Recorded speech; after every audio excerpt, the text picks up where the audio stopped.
এখন তো হবে ঢাকায় টঙ্গী ইজতেমা হবে, তাই না? টঙ্গী ইজতেমা হবে না? হবে। যেই ভাইয়েরা ওই জায়গায় যায়, যেই ভাইয়েরা ওই তাবলীগ করে, যেই ভাইয়েরা ওই দাওয়াত দেয়, তারা আমাকে বলে যে আপনি এমন কেন? কেন? এই লোকেরা নামাজের কথা বলে, এই লোকেরা মসজিদে ডেকে নিয়ে আসে, নিজের টাকায় খায়, নিজের পয়সায় খায়, নিজের মতন নিজের অর্থ ব্যয় করে তারা 40 দিনের চিল্লা করে, 40 দিনের চিল্লা দেয়, তারা মানুষকে নামাজের দিকে ডাকে। আপনি তাদের বিরুদ্ধে কথা বলেন কেন? তা আমি বলেছি, আমি তো তাদের বিরুদ্ধে কোনোদিন কথা বলিনি। আমি কি বলেছি যে এই তাবলীগ জামাত এর কাছে যাবেন না, এরা জঘন্য, এরা খারাপ, এরা বর্বর? আমি তো এ কথা বলিনি। আমি আয়াত পড়ে আর আয়াত ওদের ঘাড়ের উপরে পড়ে, তো দোষ কি আমার না আল্লাহ? আয়াত তো আমি বানাইনি, আয়াত আমি বানিয়েছি। আল্লাহ তাআলা বলছেন সূরা মায়েদা 67 নম্বর আয়াত, ইয়া আইয়ুহার রাসূল, হে রাসূল, বাল্লিগ, আপনি তাবলীগ করেন। তো তাবলীগ করা জায়েজ না ফরজ? জোরে কথা বলেন, জায়েজ না ফরজ? ফরজ। কেন? আল্লাহ বলছেন ইয়া আইয়ুহার রাসূল, হে রাসূল, বাল্লিগ, আপনি তাবলীগ করেন। তার মানে তাবলীগ করা ফরজ। আমি কেন তাবলীগের বিরুদ্ধে ওয়াজ করব? আমি কেন তাবলীগের বিরুদ্ধে আলোচনা করব? আরে তাবলীগ করা ফরজ, তাবলীগ করা ফরজ, তাবলীগ করা জরুরি। ইয়া আইয়ুহার রাসূল বাল্লিগ, আপনি তাবলীগ করেন মা উনজিলা ইলাইকা মির রাব্বিক, আপনার রবের পক্ষ থেকে যা নাজিল হয়েছে তাই। তার মানে আপনার রব যা নাজিল করেছে ওইটা দিয়ে আপনি তাবলীগ করেন। তখন আমি বলেছি মানুষের বানানো কিতাব দিয়ে, মানুষের লেখা কিতাব দিয়ে তাবলীগ হবে না, স্বপ্নের পাওয়া কিতাব দিয়ে তাবলীগ হবে না। যদি তাবলীগ করতেই হয় তাহলে পবিত্র কোরআন দিয়ে তাবলীগ হবে, মানুষের বানানো কিতাব দিয়ে তাবলীগ হবে না। আপনি বলবেন কেন? হাদিসও দেখেন, আল্লাহ নবী সাল্লাল্লাহু আলাইহি সাল্লাম বলেন যে বাল্লিগু আন্নি ওয়ালাউ আয়া, যদি তোমরা আমার থেকে একটা বাক্য জানো তাহলে পৌঁছাও। বাল্লিগু আন্নি মানে আমার পক্ষ থেকে। আল্লাহ নবী সাল্লাল্লাহু আলাইহি সাল্লাম কিন্তু বলে নেই তোমরা যা জানবে তা পৌঁছাও, তোমরা যা জানবে তা প্রচার করো, তোমরা যা জানবে তা মানুষকে জানিয়ে দাও। এই কথা কিন্তু আল্লাহর নবী বলেনি। তিনি বলেছেন আমার থেকে যা জানবে, আমি যা বলবো, আমার থেকে যা প্রমাণিত, আমার থেকে যা জানবে এটা তোমরা পৌঁছাও। ওয়াহাদিসু আন বানি ইসরাঈল ওয়ালা হারাজ, বানি ইসরাইলের কাহিনী বলো, এতে কোনো অসুবিধা নাই। ওমান কাযাবা আলাইয়া মুতাআম্মিদান ফালিয়াতাবাওয়া মাকআদাহু মিনান নার। কাহিনী বলতে গিয়ে, ঘটনা বলতে গিয়ে, হাদিস বলতে গিয়ে কেউ যদি এমন কোন বাক্য বলে যা আমি, তাহলে তার থাকার জায়গা জাহান্নাম। কথা আমি বলেছি, আল্লাহর নবী বলেনি? তাই তো তাই তাবলীগ করেন, তাবলীগ করা জরুরি, তবে শর্ত হলো আমি যা নাজিল করেছি তাই। ওয়াইল্লাম তাফআল ফামা বাল্লাগতা রিসালাতাহু, আর আপনি যদি তা না করেন তাহলে রিসালাতের দায়িত্ব পৌঁছালেন না। হে নবী, আপনি যদি কোরআন দিয়ে তাবলীগ না করেন রিসালাতের দায়িত্ব পৌঁছালেন না। তাই আমি বলেছি তাবলীগ করা জরুরি, তাবলীগ করা ফরজ। তাবলীগ করবে সেটা হবে কোরআন দিয়ে, তাবলীগ করবে সেটা হবে সহিহ হাদিস দিয়ে। কেউ যদি কোরআনের পরিবর্তে, সহিহ হাদিসের পরিবর্তে মানুষের বানানো তরিকা দিয়ে, মানুষের বানানো পদ্ধতি দিয়ে তাবলীগ করে, ওটা আল্লাহর তাবলীগ নয়, ওটা শয়তানের তাবলীগ। তাবলীগ তো জায়েজ, তাবলীগ তো বৈধ, শর্ত হলো আল্লাহ যা নাজিল করেছে তা, শর্ত হলো আল্লাহর নবী যা দিয়েছেন তা, ঠিক না? তাহলে কি আমি কি তাবলীগের পক্ষে নাকি কোরআন সুন্নাহর বিপক্ষে যারা ডাকে তাদের বিপক্ষে?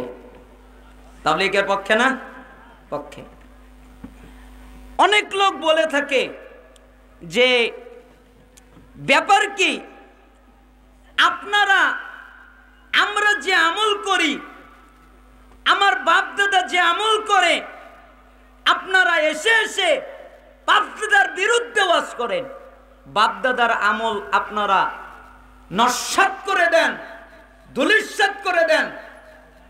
আচ্ছা, এই কথা কি আমরা বলছি?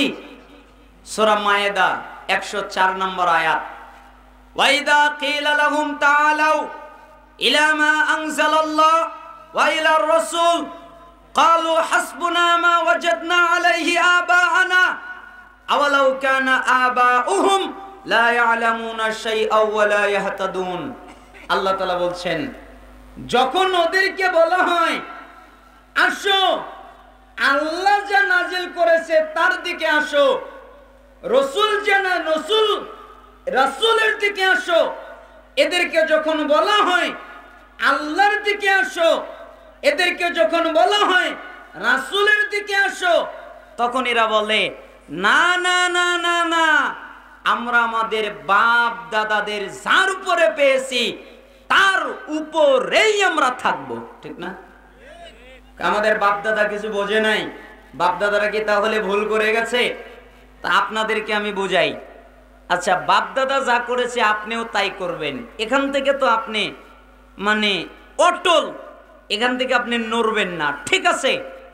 আচ্ছা, সত্যি করে বলবেন, এখানে যারা মুরব্বীরা আছেন, দাদা, আমি দাদা বললাম, যারা মুরব্বী দাড়ি পেকে গেছে, তারা বলেন আপনাদের দাদার সময় ঘর কি 10 তলা ছিল না সোনের ছিল? খের, সোন, মাটি, তাই না? এগুলোর ছিল, তাই না? আচ্ছা, আপনার দাদার সময় এই বাল্ব এগুলো ছিল? আপনার দাদার সময় এই যে মোবাইল, স্মার্টফোন এগুলো ছিল? আপনার দাদার সময় যেই ফ্যানে বাতাস খান ওই ফ্যান ছিল? আপনার দাদার সময় আপনি বুড়া হয়ে গেছেন তো ওযু করতে কষ্ট হয়, তাই বাড়িতে গিজার লাগিয়েছেন কারেন্ট দিয়ে। তা আপনার দাদার সময় কি গিজার ছিল, কারেন্ট ছিল না? তা আপনার কাছে আমার প্রশ্ন, আপনিই তো বলছেন বাপ দাদা যা করবে আমি তাই করব, তো বাপ দাদা তো ফ্যান ব্যবহার করে নাই, বাপ দাদা তো লাইট ব্যবহার করে নাই, বাপ দাদা তো মোবাইল ব্যবহার করে নাই, বাপ দাদা তো কারেন্ট ব্যবহার করে নাই, বাপ দাদা তো বাস, কার, গাড়িগুলো ব্যবহার করে নাই, তো বাপ দাদা যা করেছে আপনিও তাই করেন। বাড়িতে গিয়ে বিল্ডিং একটা করে ভাঙেন আর সবগুলো ফ্যান নামিয়ে ভেঙে ফেলেন, কারেন্টের লাইনগুলো কেটে দেন। আগের যুগে, দাদার যুগে ফিরে গিয়ে আপনি কুপি বাতি, আগুনের বাতি জ্বালান। আপনি তো বলছেন বাপ দাদা যা করবে আমিও তাই করব। ও, আপনি এটা বোঝেন। তখন আপনি বলেন কি জানেন, কয় বাপ দাদার সময় তো অ্যাভেলেবেল ছিল না, বাপ দাদার সময় লাইট ছিল না তাই ব্যবহার হয়নি, বাপ দাদার সময় কারেন্ট ছিল না তাই ব্যবহার হয়নি, বাপ দাদার সময় ফ্যান ছিল না তাই ব্যবহার হয়নি, বাপ দাদার সময় মোবাইল ছিল না তাই ব্যবহার হয়নি। তা আমরাও তো বলছি বাপ দাদার সময় কোরআন সুন্নাহর চর্চা এত তাড়াতাড়ি পাওয়া যায়নি। এখন মোবাইলে কোরআন পড়া যায়, মোবাইলে তাফসীর পড়া যায়, মোবাইলে হাদিস পড়া যায়, ইচ্ছা করলে মক্কা মদিনার নামাজ, সালাত মোবাইলের মাধ্যমে দেখা যায়। তাই তো আমরা বলি আমরা বাপ দাদাদেরকে মানি না, আমরা মানি কোরআন সুন্নাহ আর ফলো করি মক্কা মদিনা, তাই না? তাহলে আপনি যদি বাপ দাদার যুক্তি দেন তাহলে ওই ক্ষেত্রে আপনার খাটে আর এই ক্ষেত্রে খাটে না, এটা কেমন হবে? দুই জায়গায় সুবিচার করতে হবে। আবার আপনারা বলে থাকেন, আপনারা কথা বলেন, আপনারা আলোচনা করেন, আপনাদের লোক সংখ্যা কম, লোক সংখ্যা অল্প, আর তারা কথা বলে, তারা আলোচনা করে, তাদের লোক সংখ্যা কত অধিক বেশি আর আপনাদের কত কম, তাই না? হাদিসের ভিতরে কি এসেছে? বাদা আল ইসলাম গরিবান ওয়া সায়াউদু কামা বাদা গরিবান ফাতুবা লিল গুরাবা। ইসলামের সূচনা হয়েছে অল্প কিছু লোকের মাধ্যমে, আবার এই অল্প কিছু লোকের মধ্যেই ইসলামটা ফিরে যাবে। এই অল্প সংখ্যক মানুষদের জন্যই তোবা বৃক্ষের অর্থাৎ জান্নাতের সুসংবাদ। আচ্ছা, জান্নাতে বেশি যাবে না অল্প যাবে? আপনারা হাদিস জানেন, 1999 জন যাবে জাহান্নামে, আর জান্নাতে যাবে কয়জন? একজন। আচ্ছা, আপনারা বলেন জাল দলিল বেশি না অরিজিনাল দলিল বেশি? জাল দলিল বেশি, তাই না? যৌত বানানো যায়, তাই বলে কি বলবো ওর দলিল হলো 22টা, জাল হোক আর যাই হোক দেখার বিষয় নয়। ওর দলিল 22টা, তোমার একটা নিব না, 22টা নিব, এটা বললে সুবিচার হবে? ওর 22টা তো জাল, আরে একটাই অরিজিনাল। অতএব অধিকাংশ মানুষ হকের মাপকাঠি নয়। আল্লাহ তাআলা বলছেন, ওয়া ইন তুতি আকসার মান ফিল আরদি ইউদিল্লুকা আন সাবিলিল্লাহ ইত্তাবিউনা ইল্লা যান ওয়া ইনহুম ইল্লা ইয়াখরুসুন। হে নবী, আপনি যদি জমিনে যারা বসবাস করে, জমিনে বসবাস করে কারা? জমিনে বসবাস করে কারা? মানুষ। হে নবী, আপনি যদি জমিনে যারা বসবাস করে এদের অধিকাংশ মানুষকে যদি আপনি মেনে নেন, অধিকাংশের কথা যদি মেনে নেন, তাহলে তারা আপনাকে আল্লাহর রাস্তা থেকে সরিয়ে দিবে। কেন?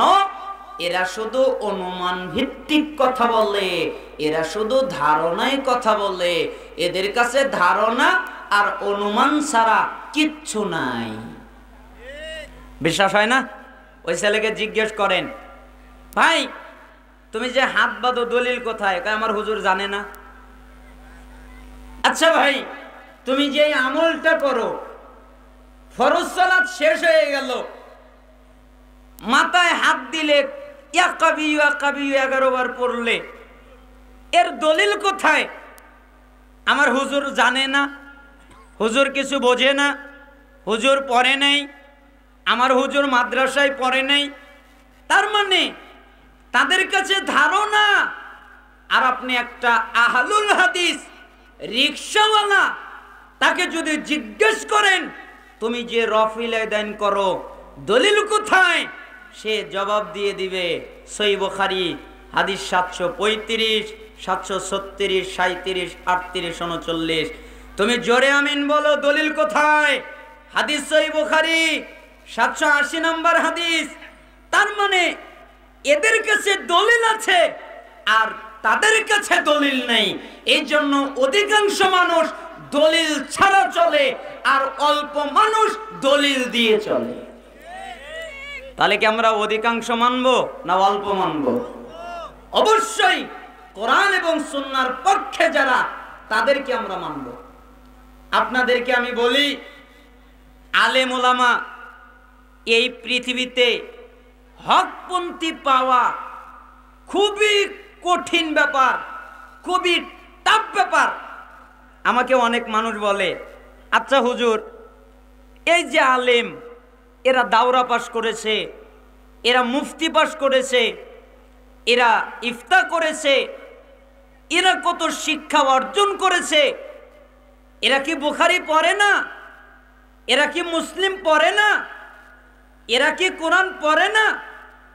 আমাকে এই কথা অনেকে বলে। তখন আমি তাকে একটা আয়াত শোনাই। আয়াতটা কি? কোরআন আশ্চর্য একটা কিতাব, আপনি যা চাবেন আল্লাহ তাই কোরআনে রেখে দিয়েছেন, সব আছে।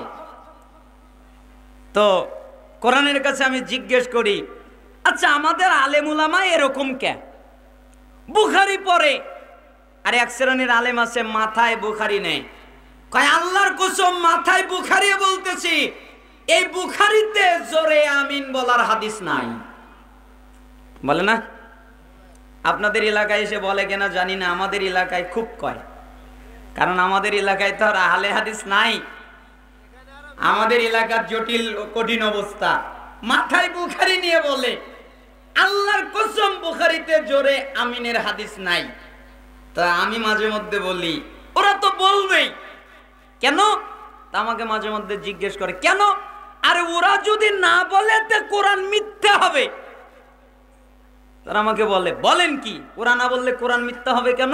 আচ্ছা তুমি বলো তো সূরা বাকারার ৭৫ নম্বর আয়াত, যেখানে আল্লাহ তাআলা বলছেন আফাতাতমাউনা আইয়ুমিনু লাকুম ওয়াকাদ কানা ফারীকুম মিনহুম ইয়াসমাউনা কালামাল্লাহ সুম্মা ইউহাররিফুনাহু মিন বাদি মা ক্বালুহু ওয়া হুম ইয়ালামুন। তোমরা কি আশা করো তারা তোমাদের কথা ঈমান আনবে? তোমাদের যেমন ঈমান, তোমাদের যেমন আকীদা, তোমাদের যেমন বিশ্বাস, তোমাদের যেমন আমল, এইরকম তারা আসবে, তোমাদের মতো বিশ্বাস করবে, তোমাদের কথায় ঈমান আনবে। তোমরা কি তা আশা করো?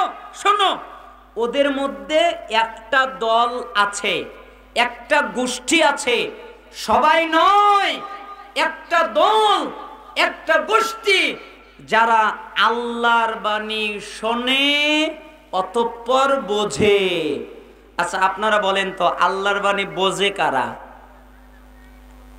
আপনারা বুঝতে পারতেছেন না। আল্লাহর বাণী এই কোরআন বোঝে কারা? বোঝে কারা? আলেম। বোঝে কারা? আলেম।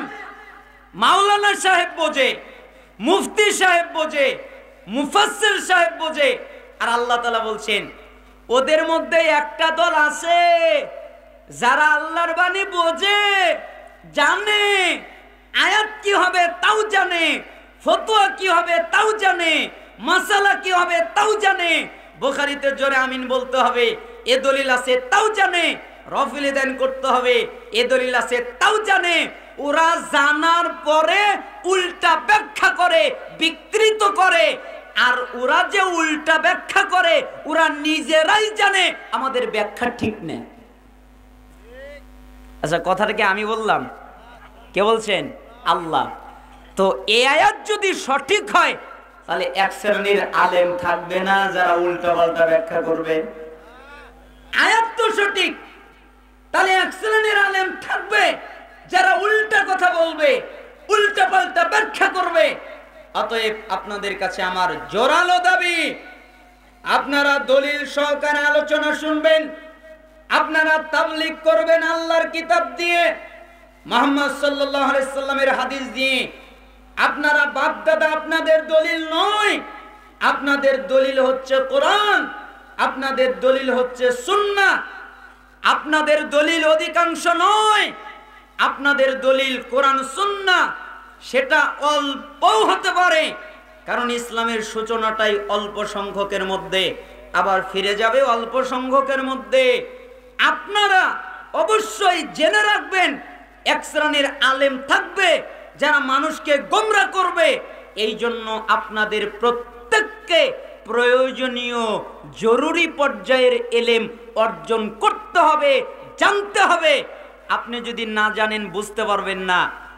অঙ্ক যদি আপনি না জানেন, আপনি যোগ জানেন না, একটা লোক লিখলো 2 আর 2 22 হয়, আপনি বললেন ঠিক, আরেকজন বলল 2 আর 2 6 হয়, আপনি বললেন ঠিক, আরেকজন বলল 2 আর 2 8 হয়, আপনি বললেন ঠিক, আরেকজন বলল 2 আর 2 4 হয়, আপনি বললেন ঠিক।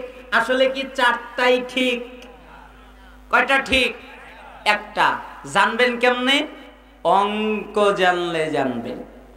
আপনি যদি অঙ্ক জানেন তাহলে বুঝবেন কার অঙ্ক ঠিক। আপনি যদি কোরআন সুন্নাহ জানেন, কোরআন পড়েন, হাদিস পড়েন, তাহলে আপনি বুঝতে পারবেন। হয়তো মুফতি হতে পারবেন না, হয়তো অনেক দামি বড় ফকিহ হতে পারবেন না, কিন্তু ইনশাআল্লাহ আপনি যদি কোরআন হাদিস পড়েন এতটুকু জানতে পারবেন কে হক আর কে বাতিল। অতএব আল্লাহ তাআলা আপনাদেরকে যেন কোরআন হাদিস পড়ার তৌফিক দান করেন। আল্লাহকে বলেন, হে আল্লাহ, আমাদেরকে কোরআন এবং সুন্নাহর জ্ঞান অর্জন করার তৌফিক আপনি আমাদের দান করেন। আপনাদের কাছে বিক্ষিপ্ত কিছু কথা বলছিলাম। আমি বলেছিলাম আপনাদেরকে কিছু নসিহত করব। আপনাদের কাছে জরুরি পর্যায়ে আমার পক্ষ থেকে একটা নসিহত, আমি নসিহতটা তামাম বাংলাদেশের মানুষের কাছে পৌঁছাতে চাই, জানাতে চাই। নসিহতটা কি? একটা শিক্ষক আর একটা ছাত্র দুইজনের ভিতরে কথোপকথন হয়েছে। তারিখে দিমাশকে আমি এই কাহিনীটা পড়েছি। লেখা আছে, শিক্ষক আমায় যা শিখিয়েছে তাই শিক্ষক ছাত্রকে বলছে, আচ্ছা, ছাত্রকে বলছে, অমুক জি, আচ্ছা তুমি কি একটা কথা বলতে পারো? কি বলবো? আচ্ছা বলো তো, আমার কাছ থেকে কতদিন যাবত তুমি জ্ঞান অর্জন করছো, তুমি ইলম অর্জন করছো, এ কথা কি তুমি বলতে পারো? তখন ছাত্র বলতেছে, জি আমি বলতে পারি। তাহলে বলো তো, আমি আপনার কাছ থেকে জ্ঞান অর্জন করতেছি 33 বছর ধরে। কয় বছর? এখনো যায়নি, তার মানে এখনো জ্ঞান অর্জন করছি, এখনো আপনার কাছ থেকে যায়নি 33 বছর।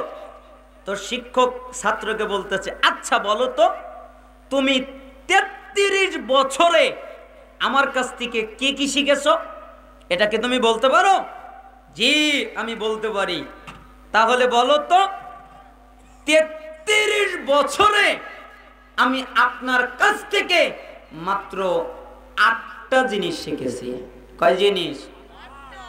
আচ্ছা 33 বছরে কয়টা? 8টা। প্রত্যেক দিন একটা লোক একটা করে হাদিস যদি মুখস্থ করে, একটা হাদিস মুখস্থ করতে অনেক সময় লাগবে। মোটামুটি যদি ব্রেন থাকে, ব্রেনওয়ালা যদি হয়, 5 মিনিট, 10 মিনিট, 20 মিনিট, আধা ঘন্টা, 1 ঘন্টায় মোটামুটি ব্রেন যাদের তাদের মুখস্থ হয়ে যাবে। আর তার ব্রেন যদি খুব দুর্বল হয়, তাহলে একদিন যদি পরে একটা হাদিস ভালো করে মুখস্থ হয়ে যাবে। একদিনে একটা হাদিস মুখস্থ করা কঠিন ব্যাপার নয়, ঠিক না? কঠিন ব্যাপার। একদিনে যদি একটা হাদিস মুখস্থ করে, 5 বছরে একটা কিতাব রিয়াদুস সালিহিন অথবা বুলুগুল মারাম, এই কিতাব মুখস্থ হয়ে যাওয়ার কথা, হয়ে যাবে দিন যদি একটা করে হাদিস মুখস্থ করে। তো ছাত্র বলতেছে, আমি মাত্র 8টা শিখেছি। তো উস্তাদের মাথা ঠিক থাকবে? বলো কি তুমি মাত্র 8টা শিখেছো মানে? ওস্তাদ আমি মিথ্যা কথা বলতে পারি না, আপনি আমাকে মিথ্যা কথা বলা শিখাননি, আপনি আমাকে মিথ্যা বলতে শিখাননি, আমি সত্য কথা বলি, আমি যা বলি সত্য কথা বলি, আপনি আমাকে সত্য কথা শিখিয়েছেন, আমি আপনার কাছে 8টাই শিখেছি। তখন শিক্ষক বলতেছে, আচ্ছা ঠিক আছে, 8টা যেহেতু শিখলে তাহলে বলো তো 8টা কি? তখন ছাত্র বলতেছেন, ওস্তাদ 1 লক্ষ্য করুন, আমি সৃষ্টিজীবীর প্রতি লক্ষ্য করে দেখলাম, আমি মানুষদের প্রতি লক্ষ্য করে দেখলাম, প্রত্যেকটা মানুষের, প্রত্যেকটা লোকের একজন করে আপনজন আছে। আপনারা কি মনে করেন আপনজন আছে না নাই? আপনাদের আছে? কথা বলছেন না? আপনাদের আপনজন আছে? কথা বলেন, নাহলে বাড়িতে কিন্তু পেটানি হবি, বলবে যে ওখানে কথা বলোনি, আমি তোমার আপন না। আপনজন নাই? আছে। কারো আপনজন মা, কারো আপনজন বাবা, কারো আপনজন সন্তান, কারো আপনজন স্ত্রী, এটাই কারো কাছে বেশি। কারো আপনজন স্বামী, কারো আপনজন ভাই, কারো আপনজন বন্ধু। যার কাছে যে আপন, প্রত্যেকটা মানুষের একজন আপনজন আছে, ঠিক না? কিন্তু আমি লক্ষ্য করে দেখলাম, এই মানুষটা যখন মারা যায়, এই মানুষটা যখন কবরে যায়, তখন এই আপনজনের একজন এই লোকটার সাথে কবরে যায় না, ঠিক না? আপনি মারা গেলে আপনার আপনজন কবরে যাবে? আপনার স্ত্রী বলেছে আমি তোমাকে ছাড়া বাঁচতে পারবো না, আপনার স্বামী বলেছেন আমি তোমাকে ছাড়া বাঁচতে পারবো না, বাপ মা বলেছে তুই আমার আদরের সন্তান, তোকে ছাড়া বাঁচতে পারবো না, সন্তান বলেছে মা তোমাকে ছাড়া আমি বাঁচতে পারবো না, একজন আর একজনকে ছাড়া বাঁচতে পারবে না, একথা তারা দুনিয়ায় বলে। কিন্তু যখন মারা যায় তখন এই আপনজনের একজনও তাদের সাথে কবরে যায় না, ঠিক না? তাই আমি লক্ষ্য করে দেখলাম, এই পৃথিবীর মানুষকে আপনজন বানালে, যখন আমার প্রয়োজন, তখন আমার সাথে থাকার প্রয়োজন, আমি কবরে একাকী থাকবো, তখন আমার সাথে থাকবে না। তাই আমি পৃথিবীর কাউকে আপনজন বানাইনি, আমি আপনজন বানিয়েছি নেক আমলকে। আমি জানি পৃথিবীর সবাই যদি আমাকে ত্যাগ করে, আর আমার যদি নেক আমল থাকে, তাহলে ওই নেক আমল আমার সাথে আমার কবরে যাবে, ঠিক না? নেক আমল আপনার কবরে যাবে না? কেউ যদি না যায়, কেউ যদি আপনার পাশে না দাঁড়ায়, কেউ যদি আপনার সহযোগিতা না করে, কেউ যদি আপনার কবরে সঙ্গ না দেয়, একমাত্র নেক আমল আপনার সাথে কবরে যাবে। তাই আমি পৃথিবীর কাউকে আপনজন বানাইনি, আমি আপনজন বানিয়েছি নেক আমলকে। আমি জানি পৃথিবীর মানুষকে আপনজন বানালে তারা আমার সাথে যাবে না, আর আমি জানি নেক আমলকে আপনজন বানালে আমার সাথে কবরে যাবে। তাই আমি নেক আমলকে আপনজন বানিয়েছি। ওস্তাদের দিকে ছাত্র তাকিয়ে দেখে ওস্তাদের চোখ দিয়ে টসটস করে পানি পড়ছে। তো ছাত্র ওস্তাদকে বলছে, ওস্তাদ জি আপনি কাঁদেন কেন? ওস্তাদ বলছে, আমি কাঁদি কেন জানো? আরে তুমি আমাকে যে বাক্য বললে, তুমি আমাকে যে কথাটা বললে, পৃথিবীর কোনো মানুষ কোনো আমল যদি নাও করে, কোনো কাজ যদি নাও করে, তারা যদি এই কথাটা মেনে নেয় যে নেক আমল আমার সাথী হবে, নেক আমল করতে হবে, তাহলে এই একটাই তাকে নাজাত দিয়ে দিবে। আর কিছু লাগে? লাগে না, একটাই না। তুমি আমাকে যে বাক্য শোনালে, না জানি আর সাতটা কেমন হবে। ওস্তাদ জি দুই, আপনি আমাকে শিখিয়েছেন, আপনার কাছ থেকে আমি শিখেছি সূরা নাজিয়াত 40 নম্বর আয়াত 41 নম্বর আয়াত। আপনি বলেছেন ওয়াম্মা মান খাফা মাকাম রাব্বিহি ওয়া নাহান নাফসা আনিল হাওয়া ফাইনাল জান্নাতা হিয়াল মাওয়া। যেই ব্যক্তি তার রবের সামনে দাঁড়াতে ভয় পায়, কেন আমাকে আমার রবের সামনে দাঁড়াতে হবে? আচ্ছা, আপনার আর আমার মধ্যে এই ভয়টা আছে? রবের সামনে যে দাঁড়াতে হবে, এই ভয়টা আছে? এই ভয়টা যদি থাকে, তাহলে ওই লোক সুদ খেতে পারে না। এই ভয়টা যার মধ্যে থাকবে, ওই লোক ঘুষ খেতে পারবে না, ওই লোক জিনা করতে পারবে না, ওই লোক ব্যভিচার করতে পারবে না, ওই লোক গান বাজনা বাদ্যযন্ত্র এগুলো শুনতে পারবে না, ওই লোক অশ্লীলতা করতে পারবে না। কেন? ও জানে যে আমাকে একদিন আমার রবের সামনে দাঁড়াতে হবে। আপনি কেমন ভয় পান তা আমার জানা নেই। আপনাকে আমি দুইটা ঘটনা শোনাই সহিহ মুসলিম থেকে। রাসূল সাল্লাল্লাহু আলাইহি সাল্লামের সাহাবী মাইজ বিন মালিক একদিন রাসূল সাল্লাল্লাহু আলাইহি সাল্লামের কাছে আসলেন, হে আল্লাহর নবী, জি আপনি আমাকে পবিত্র করেন। কেন? আপনি আমাকে পবিত্র করেন, যাও আল্লাহর কাছে মাফ চাও, আল্লাহর কাছে ক্ষমা চাও, আল্লাহ তোমাকে মাফ করে দিবে। আল্লাহ তোমাকে ক্ষমা করে দিবে। যাও আল্লাহর কাছে মাফ চাও, আল্লাহর কাছে ক্ষমা চাও, আল্লাহ তোমাকে মাফ করে দিবে, আল্লাহ তোমাকে ক্ষমা করে দিবে। লোকটা চলে যাচ্ছিল, কিছু দূরে গিয়ে আবার ব্যাক করে আসলো। আল্লাহর নবী, জি আপনি আমাকে পবিত্র করেন, তুমি কি আমার কথা বুঝতে পারো না? আমি তোমাকে বলছি আল্লাহর কাছে মাফ চাও, আল্লাহর কাছে ক্ষমা চাও, আল্লাহ তোমাকে মাফ করে দিবে, আল্লাহ তোমাকে ক্ষমা করে দিবে। লোকটা চলে গেল। কিছুক্ষণ পরে আবার মাইজ ফেরত আসলো। আল্লাহর নবী, জি আপনি আমাকে পবিত্র করেন। আরে তুমি কি আমার কথা বুঝতে পারো না? আমি তোমাকে বলছি আল্লাহর কাছে মাফ চাও, আল্লাহর কাছে ক্ষমা চাও, আল্লাহ তোমাকে মাফ করে দিবে, আল্লাহ তোমাকে ক্ষমা করে দিবে। মাইজ চলে গেল। কিছুক্ষণ পরে আবার চলে আসলো। আল্লাহর নবী, জি আপনি আমাকে পবিত্র করেন। 4 বার।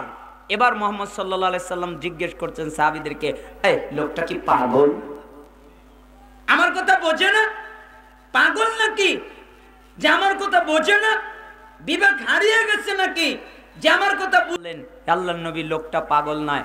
ও তাহলে কি মদ পান করেছে যে তার জ্ঞান হারিয়ে গেছে, বিবেক হারিয়ে গেছে, আমার কথা বুঝতে পারে না, মদ পান করেছে?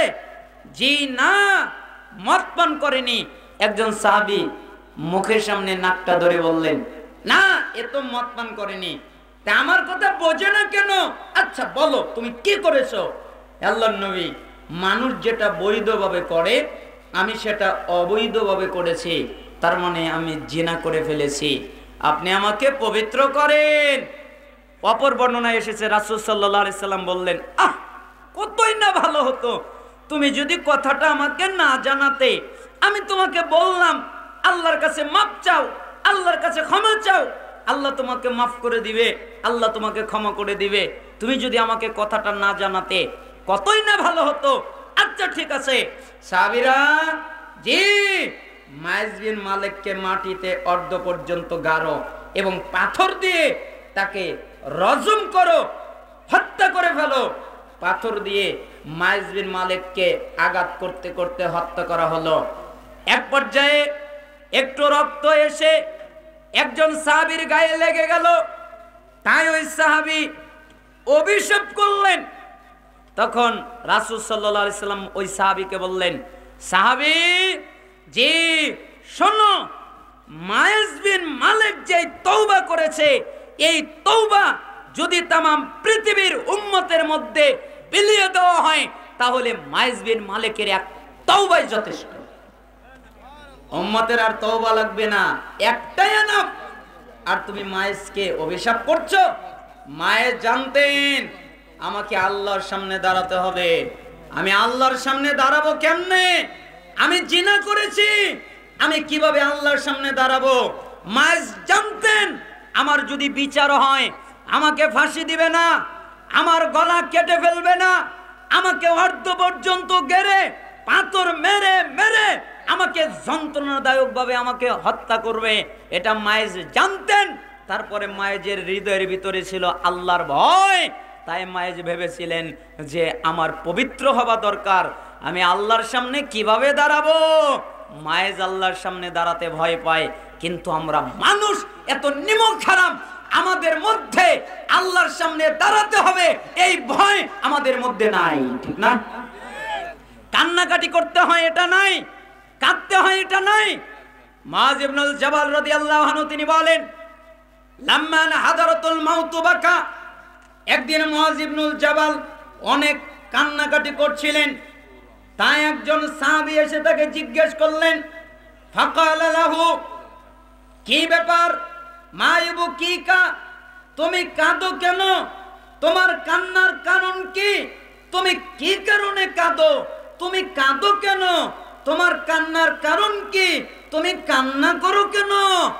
তখন মুআয ইবনুল জাবাল রাদিয়াল্লাহু আনহু জবাব দিলেন, ওয়াল্লাহি লা আবকি জাযাআম মিনাল মাউত ওয়ালা দুনিয়া উখাল্লিফুহা বাদি। শোনো, আমার যে মৃত্যু হবে এই ভয় আমার নাই। আমি জানি আমাকে মরতে হবে, তাই আমার মরার ভয় নেই।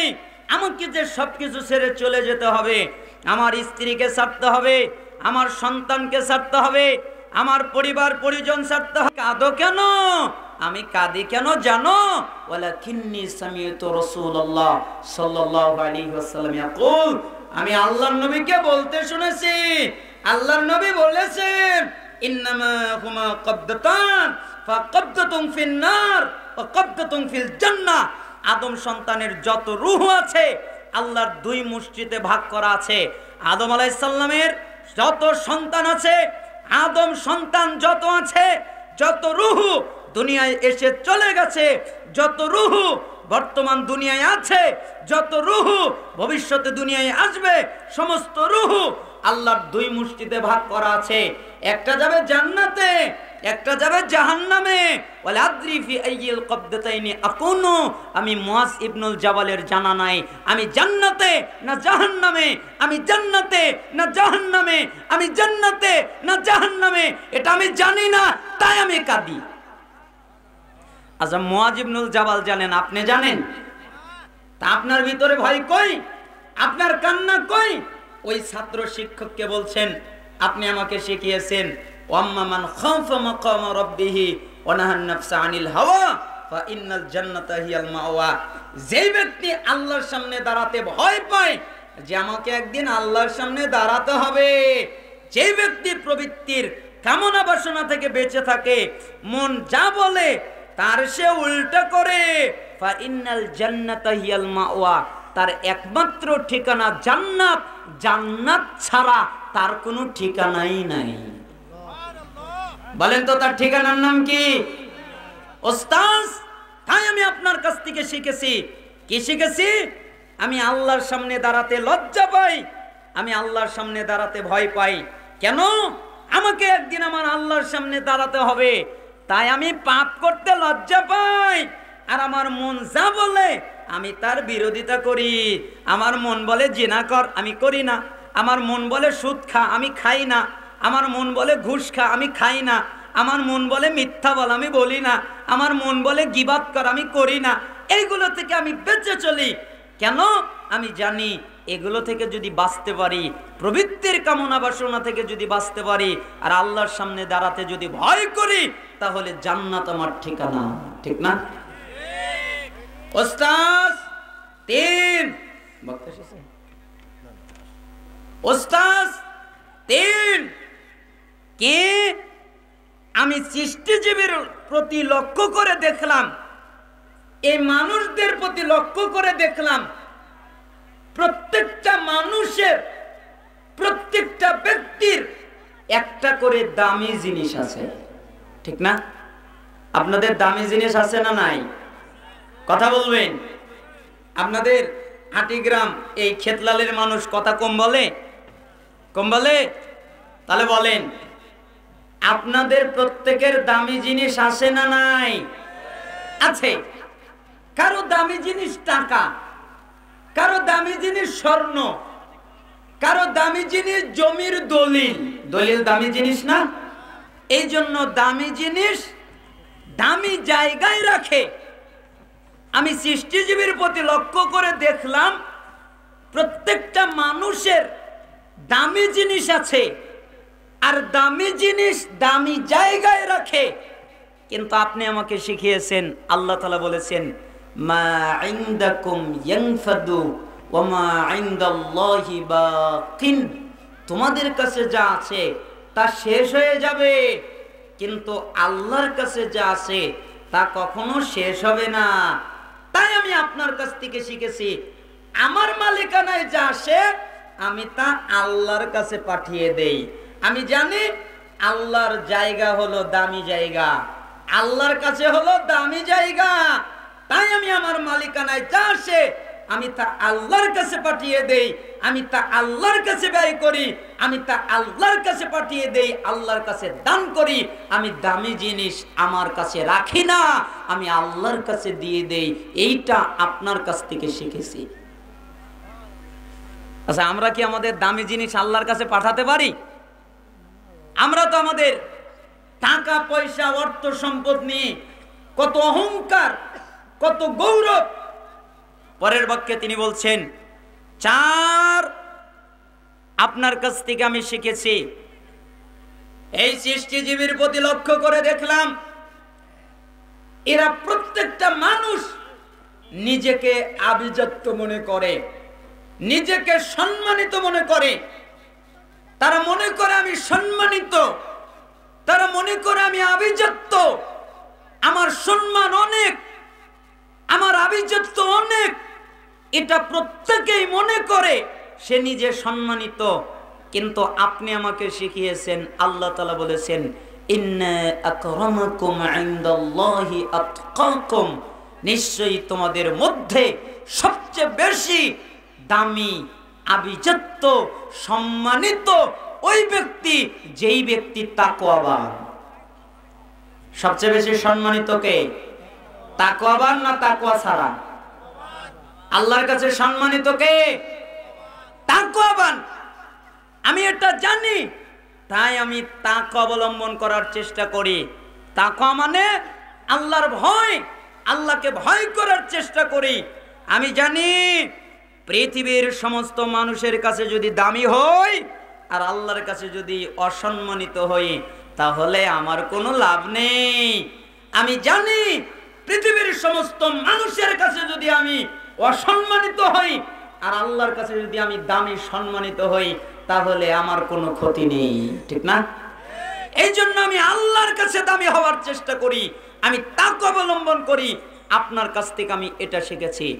5, আমি সৃষ্টিজীবীর প্রতি লক্ষ্য করে দেখলাম, একজন আর একজনকে অভিশাপ দেয়, একজন আর একজনকে দোষারোপ করে, একজন আর একজনকে হিংসা করে। কিন্তু আপনি আমাকে শিখিয়েছেন, আল্লাহ তাআলা বলেছেন যে যাকে যা বন্টন করে দেওয়া হয়েছে, আমাকে আল্লাহ যা দিয়েছেন অন্যজনকে তা দিবেন না, আর অন্যজনকে আল্লাহ যা দিয়েছেন আমাকে তা দিবেন না। আপনারা কি মনে করেন? আমাকে যা দিয়েছেন আপনাদের তা দিবেন, আর আপনাদের যা দিয়েছেন আমাকে তা দিবেন না? আপনারটা আপনার, আমারটা আমার, তাই আপনার সাথে আমার হিংসা কিসের? আরে ভাই, আপনারটা আল্লাহ আপনাকে দিয়েছে, আমার ক্ষতি কি? আমারটা আল্লাহ আমাকে দিয়েছে, তাই আমি পৃথিবীর কারো প্রতি অভিশাপ দেই না, আমি পৃথিবীর কারো প্রতি দোষারোপ করি না, আমি পৃথিবীর কাউকে হিংসা করি না। এইটা আমি আপনার কাছ থেকে শিখেছি। দেখেন তো ছাত্র কেমন শিখেছে কি? 6, আমি সৃষ্টিজীবীর প্রতি লক্ষ্য করে দেখলাম, একজন আর একজনের সাথে বিদ্বেষ করে, একজন আর একজনের সাথে মারামারি করে, একজন আর একজনকে হত্যা পর্যন্ত করে ফেলে, একজন আর একজনের সাথে শত্রুতা করে, ঠিক না? মানুষ একজন আর একজনের সাথে শত্রুতা করে না? করে। কিন্তু আপনি আমাকে শিখিয়েছেন, আল্লাহ বলেছেন কি? ইন্নাশ শাইতানা লাকুম আদুউন ফাত্তাখিযুহু আদুওয়া, নিশ্চয়ই শয়তান তোমাদের প্রকাশ্য দুশমন, প্রকাশ্য শত্রু। অতএব তোমরা যদি শত্রু বানাতে হয় তাহলে শয়তানকে শত্রু বানাও, ঠিক না? এখানে আমি আপনাদের কাছে কয়েকটা হাদিস অনুবাদ করি। এখানে কয়েকটা কথা মনে রাখবেন। জীবনে কারো গীবাত করবেন না, জীবনে কারো বদনাম করবেন না। বদনাম করে, গীবাত করে আপনার নেকিকে হারাবেন, এই কাজ আপনি জীবনে করবেন না। ইমাম আউজাই রাহিমাহুল্লাহ, নাম শুনেছেন না? ইমাম আউজাই, ইমাম আউজাই রাহিমাহুল্লাহ, তিনি একদিন তার বন্ধুকে বলছেন, দোস্ত জি, তুমি কি একটা কাজ করতে পারবে? কি কাজ? আমার জন্য একটা ঘর বানাবে, একটা ঘর দেখবে, একটা বাসা দেখবে, যার আশেপাশে ওই লোক নাই যারা গীবত করে। কোন লোক নাই? গীবাতকারী নাই। মানে আশেপাশে যেন গীবাতকারী না থাকে। গীবাতকারী থাকলে আমি তাদের সাথে প্রতিবেশী হব না। তো বন্ধু খুব চালাক, তো তাই ইমাম আউজাই রহিমুল্লাহকে হাত ধরে কবরস্থানে নিয়ে গেছে। তো ইমাম আউজাই রহিমুল্লাহ বলতেছেন, তোকে আমি বললাম যে আমাকে একটা ঘর বানিয়ে দিবি যার আশেপাশে গীবাতকারী নেই, আর তুই আমাকে কবরে নিয়ে আসলি কেন? তখন বন্ধু বলতেছে, আমি আপনাকে কবরে আনলাম কেন জানেন? এইখানে যারা ঘুমিয়ে আছে এরা আপনার কোনোদিন গীবাত করবে না। কেন? এরা এদের নিজেকে নিয়ে ব্যস্ত, নিজের কি হবে এই চিন্তায় ব্যস্ত, আপনার চিন্তা করার সময় এদের নাই। আর এই দুনিয়ার মানুষের খায়া কোনো কাম নাই, তাই ওরা আপনার গিবাত করবে, তাই ওরা আপনার বদনাম করবে, ঠিক না? তাই জীবনে কারো গিবাত করবেন না। কেউ যদি আপনাকে আঘাত দেয় তাহলে আপনি কিছু মনে করবেন না, আপনি ওটাকে ভুলে যাবেন। হাসান বসরি রাহিমাহুল্লাহর মতো, হাসান বসরি রাহিমাহুল্লাহকে বললেন, আপনাকে মানুষ এত গালি দেয়, আপনাকে মানুষ এত কটু কথা বলে, আপনাকে মানুষ কত কিছু বলে, আপনার খারাপ লাগে না? হাসান বসরি রাহিমাহুল্লাহ বললেন, শোনো, আমি যেদিন দুনিয়ায় এসেছিলাম ওই দিন ছিলাম একা। শোনো, আমি যেদিন দুনিয়া থেকে চলে যাব ওই দিনও থাকবো একা। শোনো, আমি যেদিন কবরে থাকবো ওই দিনও থাকবো একা। শোনো, আমাকে যেদিন হাসরে উঠানো হবে ওই দিনও থাকবো একা। শোনো, আমার ফয়সালা যদি জাহান্নাম হয় তাহলে জাহান্নামে থাকবো একা, আমার ফয়সালা যদি জান্নাত হয় তাহলে আমি জান্নাতেই আমি একা যাব। তো কে আমাকে কি বললো এটা আমার দেখার কিচ্ছু আসে যায় না। মানুষ আমাকে কি বললো এ নিয়ে চিন্তা করা যাবে? একা কবরে, একা দুনিয়ায় এসেছি, একা কবরে যাব, একা চলে যাব, একাই উঠতে হবে, একাই হাসর হবে, অতএব কিসের চিন্তা? তার মানে বলছিলাম আপনাকে গিবাত করবেন না, বিদ্বেষ করবেন না, শত্রুতা করবেন না। কয়েকটা হাদিস আপনাদের অনুবাদ করে শোনাই। আবু দারদা রাদিয়াল্লাহু আনহু তিনি বলেন, রাসূল সাল্লাল্লাহু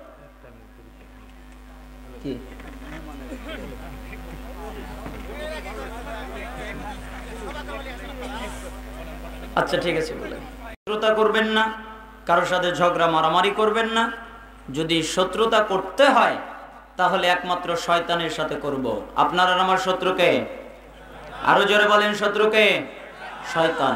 অতএব যদি শত্রু বানাতেই হয় তাহলে শয়তানকে আমরা শত্রু বানাবো। 7, আপনারা আল্লাহর ইবাদত করবেন, হালাল পথে ইনকাম করবেন। আপনাদের দায়িত্ব আল্লাহর ইবাদত করা, হালাল পথে ইনকাম করা, রিজিক দেওয়ার দায়িত্ব আল্লাহর। 8, অবশ্যই আপনারা আল্লাহর উপরে ভরসা রাখবেন। কোন ব্যক্তি, বস্তু, নিজের ক্ষমতা, নিজের যশ এগুলোর উপরে ভরসা রাখবেন না। ওমাইয়া তাওয়াক্কাল আলাল্লাহ ফাহুয়া হাসবুহ, যে ব্যক্তি আল্লাহর উপরে ভরসা করে আল্লাহ তাআলা তার জন্য যথেষ্ট হয়ে যান। এই 8টা নসিহত আপনারা আমল করার চেষ্টা করবেন। এই দাওয়া দাবি রেখে আমি আমার আলোচনা শেষ করছি। ওয়া আখিরু দাওয়ানা আনিল হামদুলিল্লাহি রাব্বিল আলামিন। আসসালামু আলাইকুম ওয়া রাহমাতুল্লাহি।